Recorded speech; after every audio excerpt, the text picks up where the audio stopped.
राहुल गांधींनी केलेले वक्तव्य ही काँग्रेसची भविष्यातील रणनीती राहणार आहे. अशोक चव्हाण. देशाच्या आरक्षणाविषयी राहुल गांधींनी परदेशात जाऊन जे वक्तव्य केलंय त्याची ही भूमिका म्हणजे भविष्यातील रणनीती राहणार आहे. आरक्षणाचा मुद्दा हा देशात उचलायचा, देशातील मागासवर्गीयांची मते घ्यायची आणि काहीही वक्तव्य करायची, असे त्यांचे दोन मुखवटे समोर आलेले आहेत. देशात एक बोलायचे आणि परदेशात दुसरं बोलायचं, लोकांच्या भावनेशी खेळायचं आणि मतांसाठी राजकारण करायचं. त्यांच्या या वक्तव्याचा आम्ही निषेध करतो.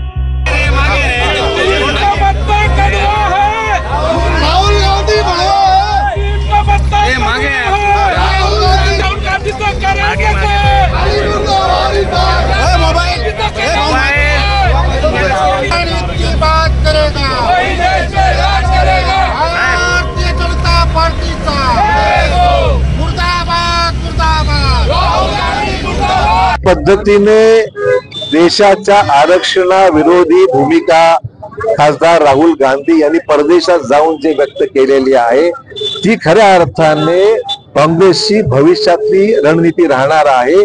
देशामध्ये एक भाषा वापरायची, आरक्षणाचा मुद्दा हा देशामध्ये उचलायचा.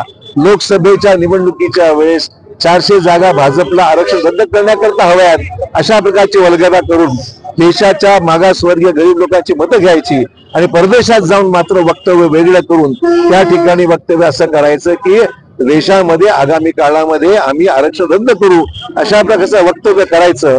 हे सर्व त्यांची दोन मुखवटे त्यांच्या समोर आलेले आहेत. देशात एक बोलायचं, परदेशात वेगळं बोलायचं आणि लोकांच्या भावनेशी खेळायचं आणि मतासाठी सर्व राजकारण करायचं, हे निषेधार्ह आहे. आणि म्हणून भाजपच्या वतीने आम्ही सर्व सहकारी या ठिकाणी एकत्र आलेलो आहोत. त्यांच्या या वक्तव्याचा निषेध करतो आणि आगामी काळामध्ये काँग्रेसची जी काही मुखवटा, जो डुप्लिकेट मुखवटा आहे, तिथे वेगळं इथे वेगळं, भविष्यातील रणनीती स्पष्ट झालेली आहे. आणि त्यामुळे देशाचं संविधानाचं रक्षण केलं पाहिजे, संविधानाने दिलेलं आरक्षण टिकलं पाहिजे, हीच आमची भूमिका आहे.